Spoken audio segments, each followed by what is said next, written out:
Isang magandang good afternoon mga boss. So, yan, kamusta ang inyong naging hapon mga boss? Ito at samahan nyo ako sa panibago na namang hapon at kung ano ang aking ginagawa sa ating mga manukan mga boss. Una ko nga palang nilinisan ng kanilang mga patukaan mga boss bago ko ito lagyan ng panibagong patuka. So, importante na walang dumi ang kanilang patukaan. Sunod naman mga boss ay kanilang mga inuman. So, ang style ko dito mga boss ay pinupuno ko ng malinis na tubig ng kanilang inuman.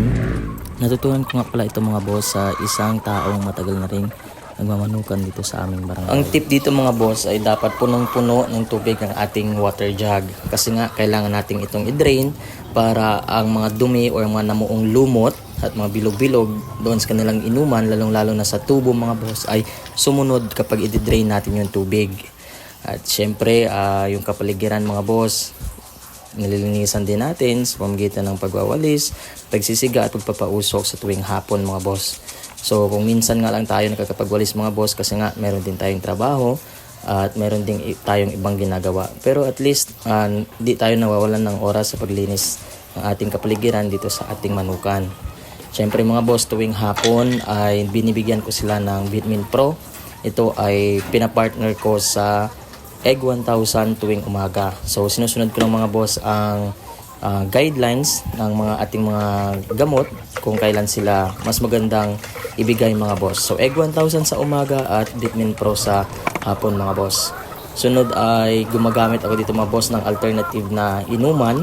Hindi ko hinahalo yung kanilang vitamins sa kanilang water jug mga boss. So hiwalay ko itong binibigay sa kanila kasi nga yung mga water soluble o yung mga tinutunaw na mga vitamins mga boss ay 6 hours lang ang tinatagal niyan mga boss at dapat ay maubos na nilang inumin.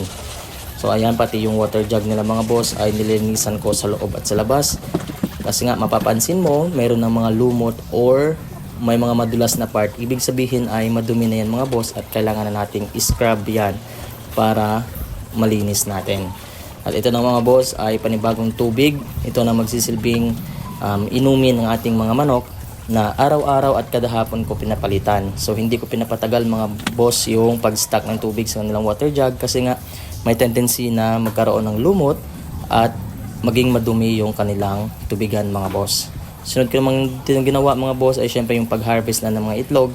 At sa pag-total ko nga mga boss ay meron tayong nakuhang 37 na total na piraso ng itlog ngayon mga boss. So magandang harvest na rin ito kasi nga yung pinakamataas na harvest natin is 38 or 37 mga boss. Hindi pa talaga tayo nakakapag 100% sa ating egg production kagaya ng maging 45 eggs. Pero soon sana boss maabot natin yung 100% production. Sa paglilinis na pala mga boss ng itlog, naghahalo lang naman ako dito ng konting suka at tubig. Ito yung gagamitin natin sa pagpunas kung may maruruming parte ang ating itlog mga boss. So kagaya ng mga dumi ng mga manok na kumapit or mga feeds na tumuyo at iba pang dumi na dapat nating tanggalin mga boss. So isa itong tip na nakuha ko din sa pagbabasa at panonood ng ibang video mga boss. Kasi nga kung gumagamit tayo ng suka at tubig ay mas na-preserve natin yung ating itlog mga boss.